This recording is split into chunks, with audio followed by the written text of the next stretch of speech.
जय जगन्नाथ जय।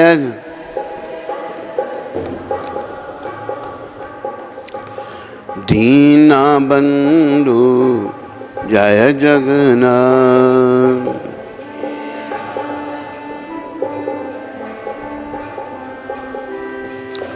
जय जय जय बलदेव जय जय।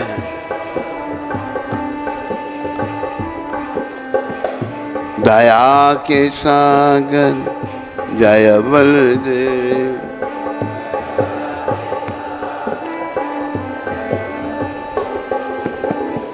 जय जय जय सुभद्रा जय।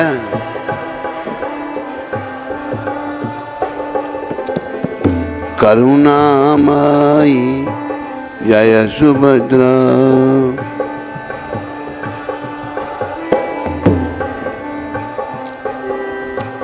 जय जय जय सुदर्शन जय जय।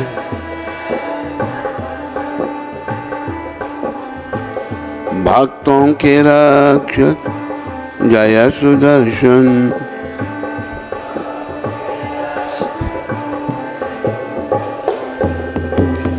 जय जय श्री कृष्ण चैतन्य नित्यानंदा जय।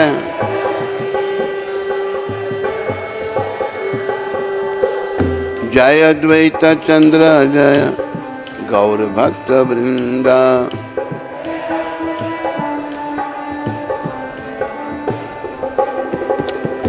कृपा करी सबे मेली करह करुणा।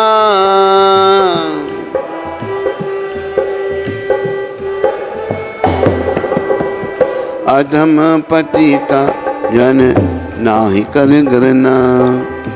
अधम पतिता जन ना करे घृणा। जय जय जय प्रभुपाद जय।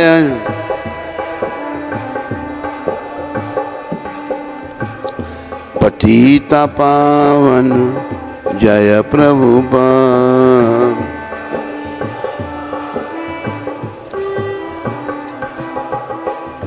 बोलो जगन्नाथ भगवान की, बोलो बलदेव भगवान की, बोलो सुभद्रा माता की, बोलो सुदर्शन चक्र जी महाराज की, बोलो श्री कृष्ण चैतन्य महाप्रभु की, बोलो नित्यानंद द्वैताचार्य गदाधार शिव ठाकुर की, बोलो समस्त गौर भक्त वृंद की, बोलो उन सबके देने वाले पतित पावन शिला प्रभुपाद की जय। तो जगन्नाथ कृपा, बलदेव भगवान, सुभद्रा माता, सुदर्शन चक्र जी महाराज की कृपा, कृष्ण चैतन्य महाप्रभु नित्यानंद अद्वैताचार्य गदाधर शिव ठाकुर, इन सब की कृपा, समस्त गौर भक्तवृंदों की कृपा और विशेष करके प्रभुपाद कृपा से हमें मौका मिल रहा है जगन्नाथ जी की कथा करने का। आज मेरा कुछ स्वास्थ्य ठीक नहीं है, तो मैंने अपने मीडिया डायरेक्टर को पूछा भाई क्या किया जाए। कोई दवाई खाई है मैंने और दवाई से सर चकरा रहा है। तो मीडिया डायरेक्टर कहता है मारे शुरू कर दो। आगे क्या कहा कि क्या कहा कि शुरू कर दो, नींद नहीं आएगी। कल इसने नींद की गोली खिला दी है मेरे को, ऐसी गोली दी है, यानी कि इसने नहीं, डॉक्टर जो है इसने कहा नींद तो आएगी पर गोली खानी पड़ेगी आपको, है ना, यही है ना। और एक माता बैठी है कहती है माता खानी पड़ेगी। मैं कहा नींद आ रही है बड़ी, कहते हैं ठीक हो जाएगा पर खानी पड़ेगी। मैं बहुत अच्छा माता जी खाएंगे। माता जी जो है ना खुद नहीं खाती तो यही खिलाती है दूसरों। ये माता जी की कृपा है। तो आज श्री कृष्ण का उद्धव को भेजना, उद्धव जी को भेज रहे हैं कृष्ण भगवान वृंदावन में। बोलो उद्धव जी महाराज की। इसलिए श्री कृष्ण ने अपने सखा और मंत्री उद्धव जी को ब्रज में भेजने का विचार किया, जिससे कि उद्धव जी पिता माता और विशेषता प्राण प्रिया गोपियों को सांत्वना दें और वहाँ गोपियों की कृपा से प्रेम का कुछ महत्व समझें। यहाँ गोपियों की कृपा से ये शब्द कहे हैं भगवान ने, कितना प्रेम उनका है। उद्धव जी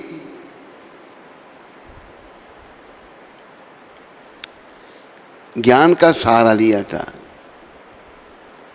भक्ति भगवान की भाव सर्वोपरि है। गोपियों की कृपा से प्रेम का कुछ महत्व समझें। इस प्रकार जब उद्धव गोपियों की पाठशाला में प्रेम का पाठ पढ़कर मथुरा में लौट आएंगे, तब मैं उनके साथ बैठकर अपने हृदय की बातें कहकर अपने विरह के ताप को दूर कर सकूंगा। श्री कृष्ण जब ऐसा विचार कर रहे थे कि तभी उद्धव जी उनके समीप आए। श्री कृष्ण ने उद्धव जी का हाथ अपने हाथों में लेकर कहा, हे उद्धव, तुम शीघ्र ही ब्रज में जाओ। वहां मेरे माता पिता नंद बाबा, जसोदा मैया और सभी ब्रजवासी मेरे वियोग में तड़प रहे हैं। क्या दिव्य भाव था। देखो, सच्ची तड़फड़ाहट अगर हमारे हृदय में जागृत होगी, भगवान भी हम पर भी कृपा करेंगे। लेकिन जैसे ब्रजवासियों के हृदय में तड़फड़ाहट थी, तड़प रहे हैं, ऐसी नहीं है, लेश मात्र भी नहीं है।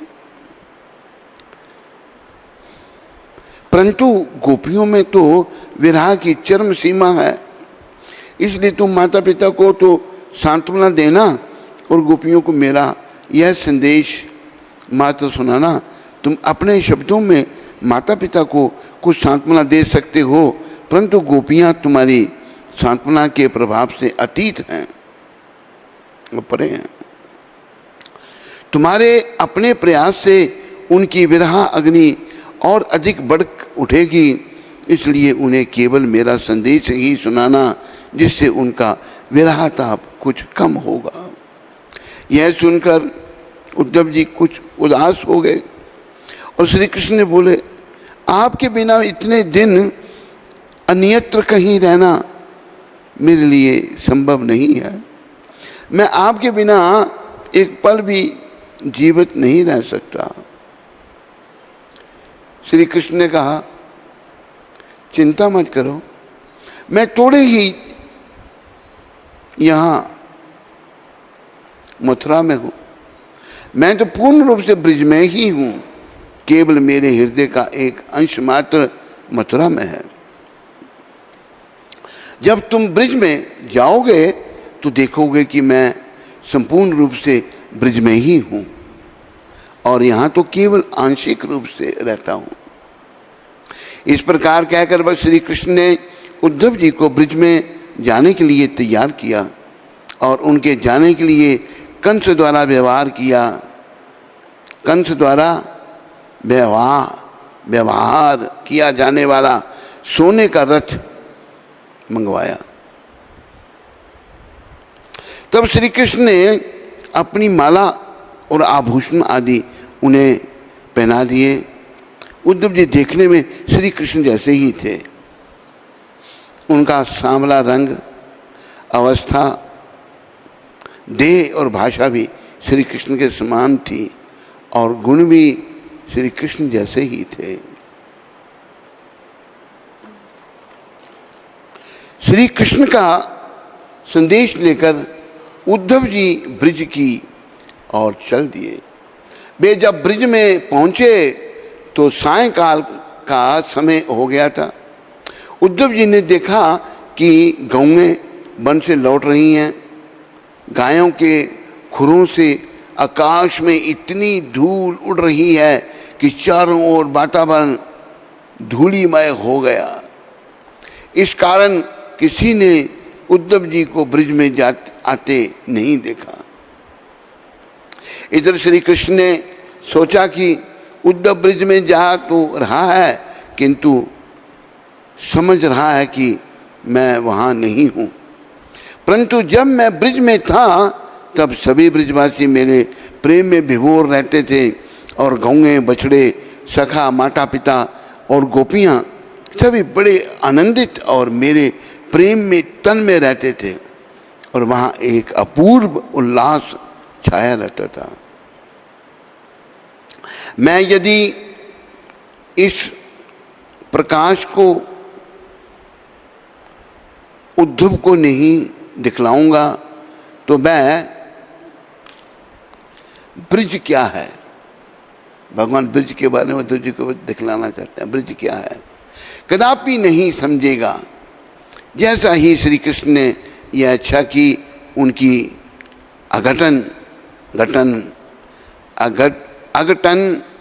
घटन योग माया शक्ति ने एक लीला की और उद्धव जी की आंखों के सामने एक अद्भुत दृश्य प्रकट कर दिया। उद्धव जी ने देखा, क्या दृश्य था कि अत्यंत सुंदर श्वेत और काले असंख्य बछड़े इधर उधर घूम रहे हैं। गायों के थन दूध से इतने भरे हुए हैं कि मानो पृथ्वी को छू लेंगे, और उनसे दूध चूआ रहा था। गौएं श्री कृष्ण की वात्सल्यवती माताएं हैं। क्या हो, बोलो गौ माता की। भगवान ने वात्सल्यवती माताएं गौओं को कहा है भगवान ने, और उन्हें देखे बिना अपने बछड़ों को भी दूध नहीं पीने दे रही हैं। श्री कृष्ण की जो माताएं हैं उनको देखे बिना अपने बछड़ों को दूध नहीं पीने दे रही गौ माता। चारों ओर प्रौढ़ गोपियां दधि मंथन कर रही हैं, और दधि मंथन करते समय वे श्री कृष्ण की लीलाओं का स्मरण करती हैं।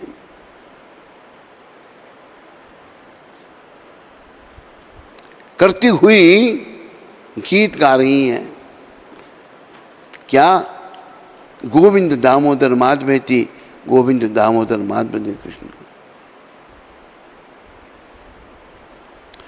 कृष्ण गोविंद गोविंद गोपाल नंद लाल, कृष्ण गोविंद गोविंद गोपाल नंद लाल, कृष्ण गोविंद।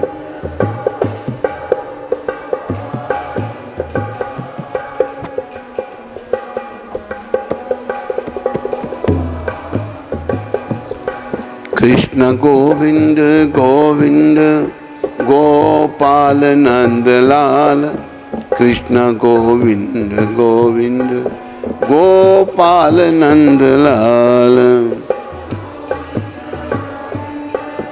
सारे बोलो, आवाज निकालो।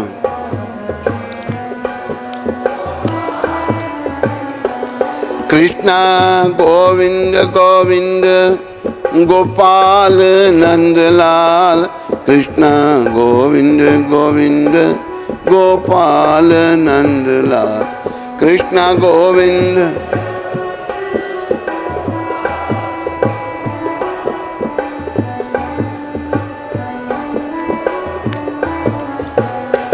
कृष्ण गोविंद गोविंद गोपाल नंद लाल, कृष्ण गोविंद गोविंद गोपाल नंद लाल।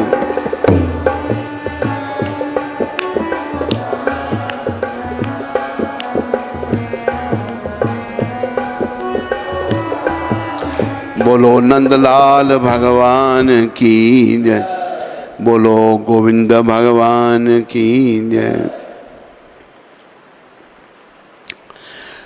दधि मंथन करते हुए उनके हाथों की चूड़ियाँ बज रही हैं, और मटकी में चलती मथानी से धुनी निकल रही है।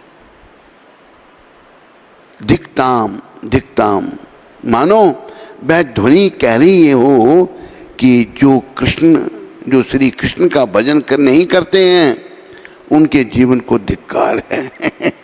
ये बहुत अच्छा लिखा है।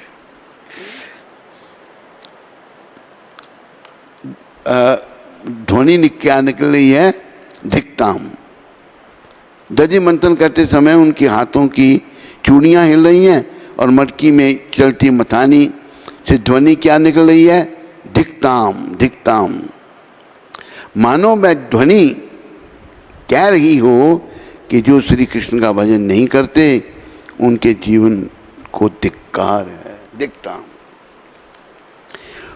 उद्धव जी ने देखा कि सर्वत्र ही सुगंधित घी के प्रदीप जल रहे हैं और उनसे आंखों को सुहाने वाले धीमा धीमा प्रकाश निकल रहा है। मंद मंद समीर पुष्पों की मधुर सुगंध को सर्वत्र फैला रही हैं। पुष्पों पर मंडराते भंवरे की गुंजार कामदेव के शंख से आ रही मधुर ध्वनि के समान प्रतीत होती है। कोयल और अन्य पक्षी सर्वत्र गान कर रहे हैं और मयूर नृत्य करते हुए का की ध्वनि कर रहे हैं। श्री कृष्ण ने सखा, अरे कन्हैया कहाँ हो? अरे कन्हैया कहाँ हो? कन्हैया की जय हो, कन्हैया की जय हो कहते हुए उछल कूद करते हुए आ रहे हैं। इस प्रकार उद्धव जी श्री कृष्ण के ब्रज में रहते समय की एक झलक पाकर कृतार्थ हो गए। देखो उद्धव जी सोचने लगे भगवान तो यहाँ है, लेकिन भगवान ने ये बताया कि मैं सदा ब्रज में रह। देखो भगवान ने ये भी कहा द्वारका में मेरा आंशिक रूप है, थोड़ा समय मेरा रूप द्वारका में है। और ये भी याद रखो भगवान अनेकों रूप धारण करते हैं, अद्वैतम अच्युतम अनादि अनंत रूप, अनेक रूप भगवान धारण करते हैं और लेकिन ब्रज को भगवान नहीं छोड़ते, जो उद्धव जी को परमपिता ने दिखाया। इस प्रकार उद्धव जी श्री कृष्ण के ब्रज में रहते समय की एक झलक पाकर कृतार्थ हो गए। उन्हें यह विश्वास हो गया कि श्री कृष्ण अभी भी ब्रज में ही संपूर्ण रूप से अवस्थित हैं। मथुरा में तो वे एक अंश में ही विराजमान हैं। अब वे नंद भवन के द्वार पर पहुंचे और अपना रथ वहां खड़ा कर दिया। उद्धव जी के द्वारा नंद बाबा को सांत्वना देने का प्रयास, यह भी अगला प्रसंग आ रहा है। उद्धव जी अभी वृंदावन में हैं। जब नंद बाबा ने सुना कि द्वार पर उद्धव आए हैं तो उन्होंने बड़े प्रेम से उसे अंदर ले जाकर बिठाया। नंद बाबा ने सोचा कि घर आए अतिथि को अवश्य ही कुछ ना कुछ खिलाना चाहिए। ये भी याद रखो सारे।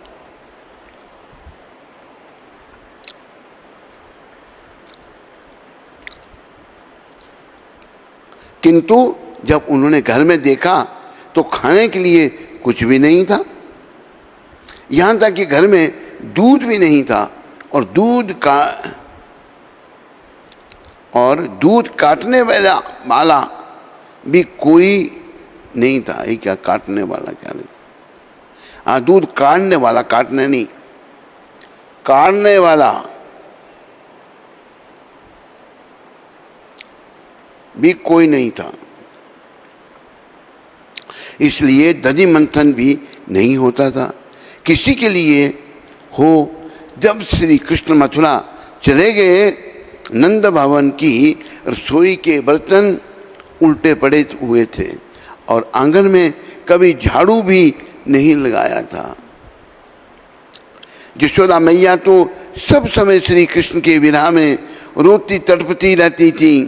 अतः वे कैसे कुछ बनाती। चूल्हे पर मकड़ियों ने जाल बुन लिया था।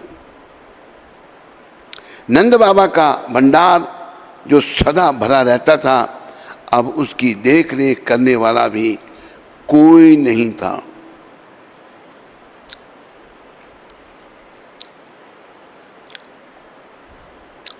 क्योंकि श्री कृष्ण के मथुरा जाने से उन्हें भंडार को कोई जरूरत ही नहीं रही।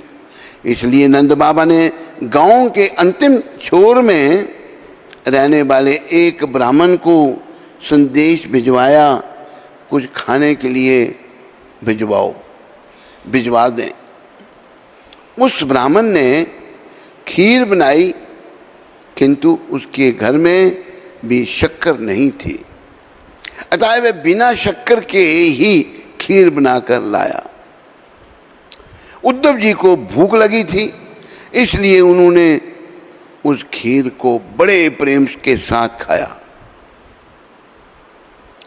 फिर नंद बाबा ने, बोलो नंद बाबा की, अपने सेवकों से उनका पाद संभान करवाया। जब उद्धव जी थोड़ा सा विश्राम कर चुके थे तो नंद बाबा ने क्या कहा,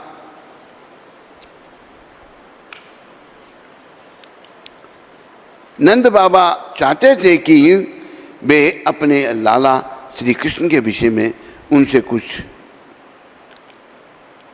पूछें, किंतु श्री कृष्ण कहने के साथ ही उनका गला भर आता, आंखों से आंसुओं की झड़ी लग जाती। इसलिए कुछ धैर्य धारण करके उन्होंने पूछा, हे मेरे सौभाग्यशाली, हे मेरे प्यारे उद्धव, मेरा सखा वसुदेव बहुत सौभाग्यशाली है, वह कुशल से तो है ना। कंस अपने पापों के कारण मारा जा चुका है, इसलिए जो यदुवंशी कंस के भय से दूसरे राज्यों में जा छिपे थे, वे अब निर्भय होकर मथुरा लौट रहे हैं। अपि स्मृतिना कृष्णो मातरम सुहृदा सखीन गोपान व्रजम चातम नातम घावो वृंदावनम गिरिम।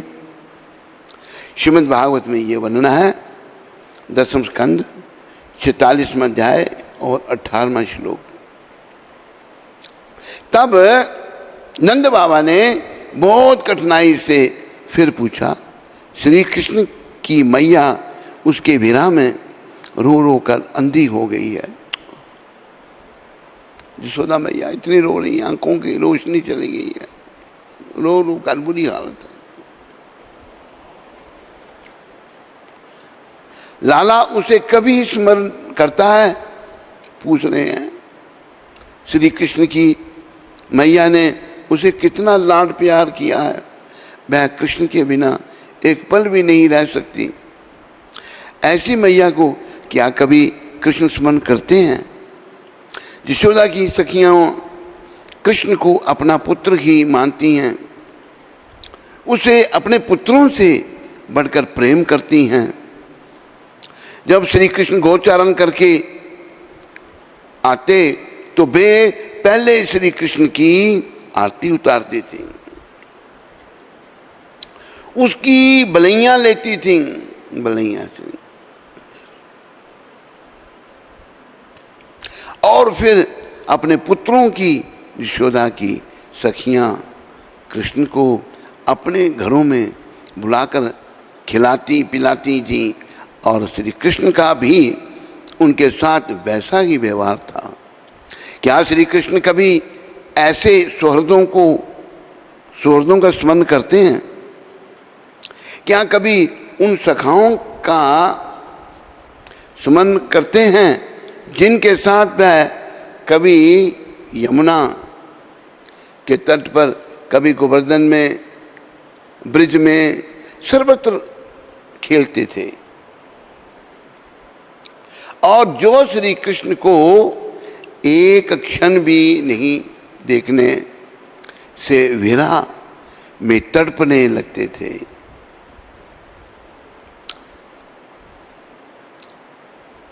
क्या श्री कृष्ण उन राधिका, ललिता, विशाखा आदि सखियों को स्मरण करते हैं?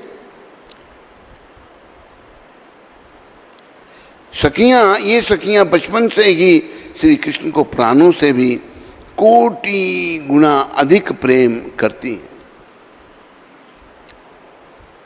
अरे उद्धव, इन ब्रिजवासियों की तो बात ही क्या है, यहाँ की गौएं भी श्री कृष्ण को अपने बछड़ों से अधिक प्रेम करती हैं। ब्रिज के दूध लता, ब्रिज के वृक्ष लता, क्षमा कीजिए, ब्रिज के वृक्ष लता और पर्वत, गोवर्धन, नदियाँ, झरने, पशु पक्षी, कीट पतंग आदि भी श्री कृष्ण से प्रेम करते हैं। समस्त ब्रिज की ही श्री कृष्ण के विरह में क्षुब्ध है। इसलिए ब्रिज को क्या वह कभी स्मरण करते हैं? उद्धव का क्या कृष्ण एक बार फिर ब्रिज में आएंगे?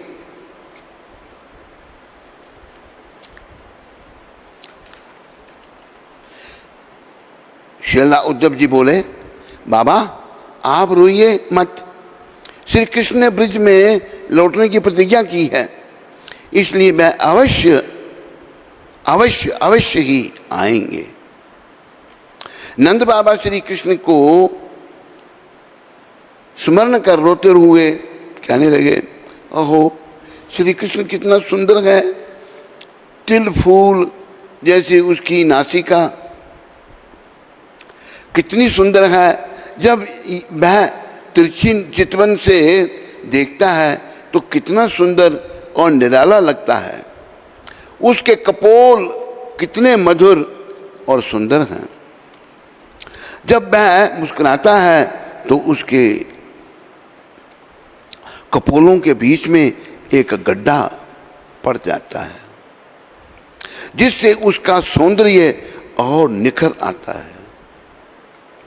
उसकी मुस्कान पर तो मानो सारा विश्व ही उसके चरणों में अपना सब कुछ न्यौछावर कर देता है।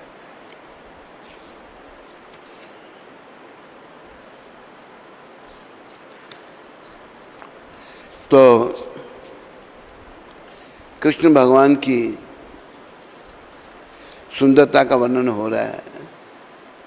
नंद बाबा जी कह रहे हैं, इसी प्रकार श्री कृष्ण को स्मरण करते करते नंद बाबा व्याकुल होकर रोने लगे और उनका कंठ भी रुंधा। नंद बाबा जी महाराज भी रोने लगे, भगवान के पिता। उद्धव जी ने कहा, श्री कृष्ण के प्रति आपका अनुराग परम धन्य है। मैंने अनेक लोगों में श्री कृष्ण के प्रति अनुराग देखा तो है, किंतु आप जैसा अनुराग कहीं भी नहीं देखा।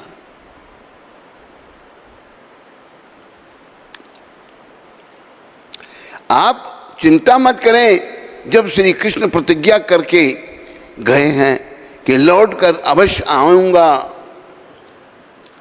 तो इसमें कोई संदेह नहीं कि वह अवश्य ही लौटेंगे। कुछ कारणवश भले ही उनके आने में विलंब हो रहा है, किंतु वे अवश्य ही फिर ब्रिज में आएंगे।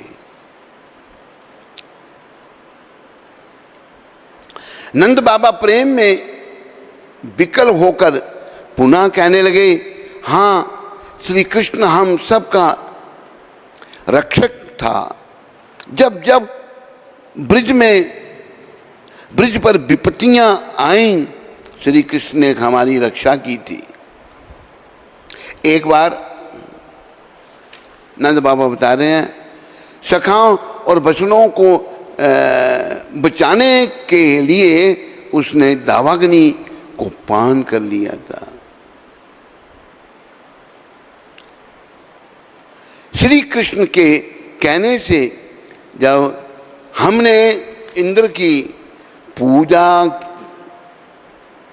बंद कर दी तो गोवर्धन की पूजा की, तब इंद्र ने क्रोध में भरकर श्री कृष्ण के साथ सभी ब्रजवासियों को जल में डुबो देने की ठानी थी। और प्रलयकालीन मेघों को ब्रिज में मूसलाधार वर्षा करने का क्या है, आदेश दिया है। मूसलाधार वर्षा करो, खूब ब्रिज को डुबो दो। 7 दिन और 7 रात तक लगातार मूसलाधार वर्षा हुई और श्री कृष्ण ने खेल में गोवर्धन को छत्र की भांति उठा लिया। गोपियां, गाय, बछड़े आदि सभी समस्त ब्रजवासियों को उनके नीचे बुला लिया।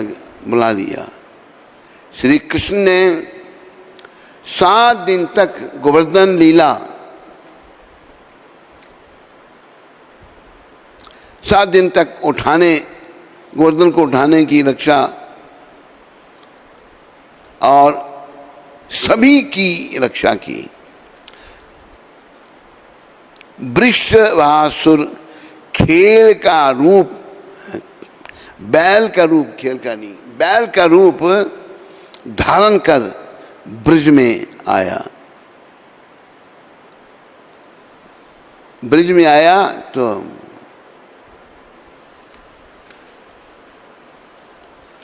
एक भजन यहाँ पर है, ये वाला वो सुना देते हैं आपको। भगवान की लीला का है वर्णन। मेरे चल बलिए मोहन दा, नहीं भेद किसे ने पाया रे। मेरे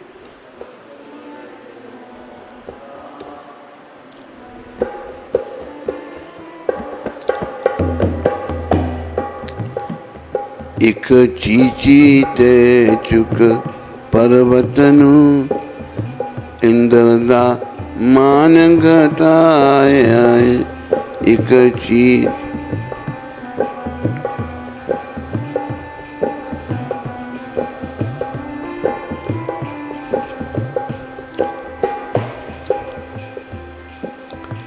गेंद खेलने बिच यमुना दे, काली नाग नथ ल्याया।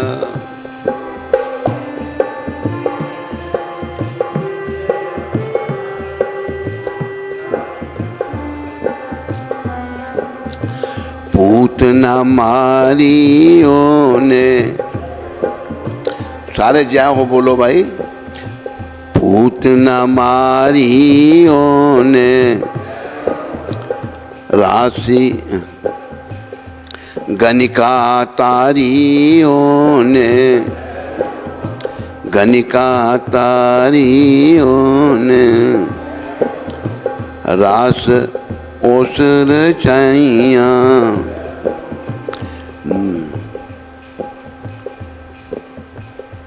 सोनिया पींगा पाइया, रास ओसर चाइया। सोनिया पींगा पाइया।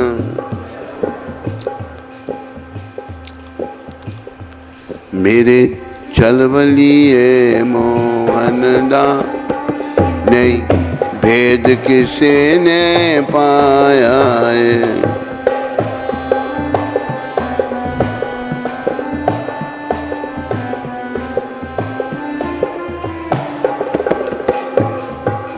आप भी टेढ़ा, मुकुट भी टेढ़ा, टेढ़ी बंसी पड़दा।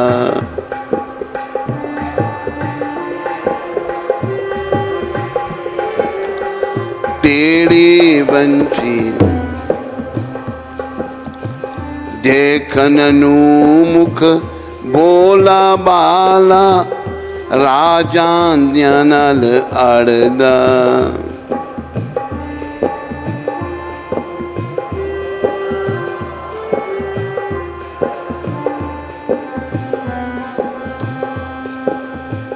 देखननु मुख बोला बाला राजा ज्ञानल अड़दा।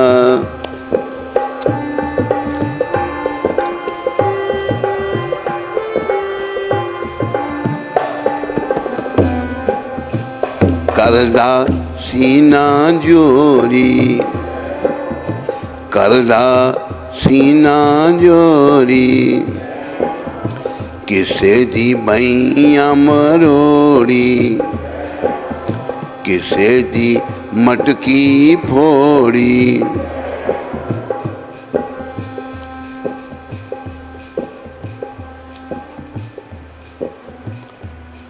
किसे दी मटकी फोड़ी,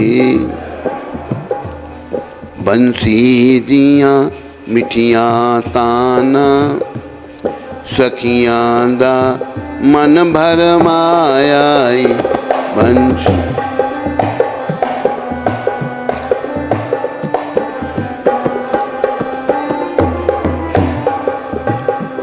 मेरे छलबलिए मोहन दा नहीं भेद किसे ने पाया।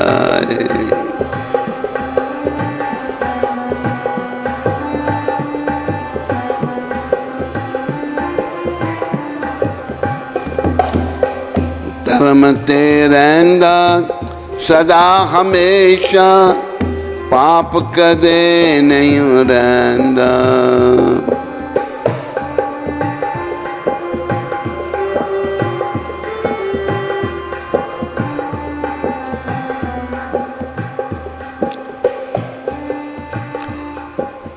जे तरम ते पांडु न होंदे, दुर्योधन कदी न मरदा।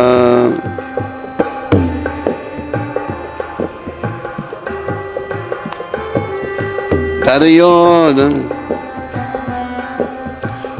ओ हंकारी राजा, ओ बलकारी राजा, भक्तां दी खातिर उसने पल पल बिच बेस बटाया। भक्तां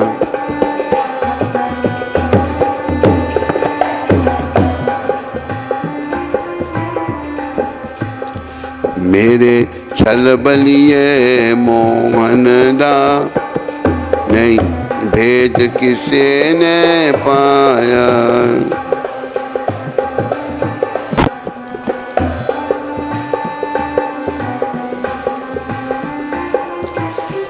केशी, अगासुर, बगासुर आदि दैत्य ब्रजवासियों की मृत्यु बनकर आए, किंतु श्री कृष्ण ने उन दैत्यों को मारकर ब्रजवासियों की रक्षा की। और अब हम ब्रजवासी श्री कृष्ण के विरह के महासागर में डूबते जा रहे हैं। और यदि इस समय श्री कृष्ण ने आकर हमारी रक्षा नहीं की तो समस्त ब्रज विरह के महासागर में डूबकर प्राण त्याग देगा। समस्त कोई ऐसा नहीं है जो भगवान के विरह में दुखी नहीं है। इस प्रकार श्री कृष्ण की सुंदरता, मधुरता, मधुर मुस्कान, मीठी बोली और मधुर गमन, भंगी, वीरता, प्रतिभा आदि का स्मरण करते करते नंद बाबा जी समस्त इंद्रियां शीतल हो गई। नंद बाबा जी की समस्त इंद्रियां शीतल हो गई और प्रेम में बेहल होकर वे मूर्छित हो गए। नंद बाबा मूर्छित हो गए। बोलो नंद बाबा जी महाराज की। उद्धव जी सोचने लगे, अहो यशोदा मैया और नंद बाबा का श्री कृष्ण के प्रति कितना अद्भुत प्रेम है। ये नहीं जानते कि श्री कृष्ण स्वयं भगवान हैं और वे उन्हें अपना पुत्र मानकर मोहित हो रहे हैं। मैं इन्हें कैसे सांत्वना दूं?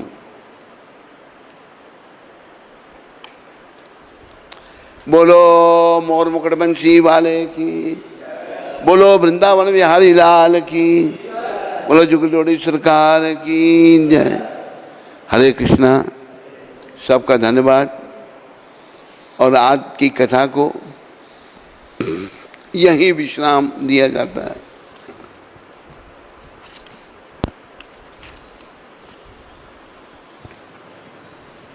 हरे कृष्णा। तो गुरु महाराज जी का बहुत बहुत आभार जो इतनी सुंदर जगन्नाथ कथा का गायन किया। तो सभी लोग 3 बार हरि बोल बोल के गुरु महाराज जी का आभार व्यक्त करेंगे। हरि बोल, हरि बोल, हरि बोल, हरि बोल, हरि बोल। बोले जगत गुरु श्रील प्रभुपाद की जय। बोले सदगुरुदेव महाराज की। तो आज उधमपुर से श्रीमान रसराज प्रभु जी ने और रामविलास प्रभु जी ने अपनी अपनी सेवा भेजी है। तो उनका और उनके परिवार का श्रील प्रभुपाद आश्रम उधमपुर के सभी भक्तों की ओर से बहुत बहुत धन्यवाद। हरि बोल। दिल्ली से सीमा खरबंदा जी ने गौशाला के लिए अपनी सेवा भेजी है। तो इनका और इनके परिवार का श्रील प्रभुपाद आश्रम उधमपुर के सभी भक्तों की ओर से बहुत बहुत धन्यवाद। हरि बोल। यूएसए से पदम दिशा प्रभु जी ने अपनी सेवा भेजी है। तो इनका और इनके परिवार का श्रील प्रभुपाद आश्रम उधमपुर के सभी भक्तों की ओर से बहुत बहुत धन्यवाद। हरि बोल। बोले सदगुरुदेव महाराज की जगत गुरु श्रील प्रभुपाद की जय। स्कंद पुराण में तुलसी देवी की प्रशंसा इस प्रकार की गई है। मैं तुलसी देवी को नमस्कार करना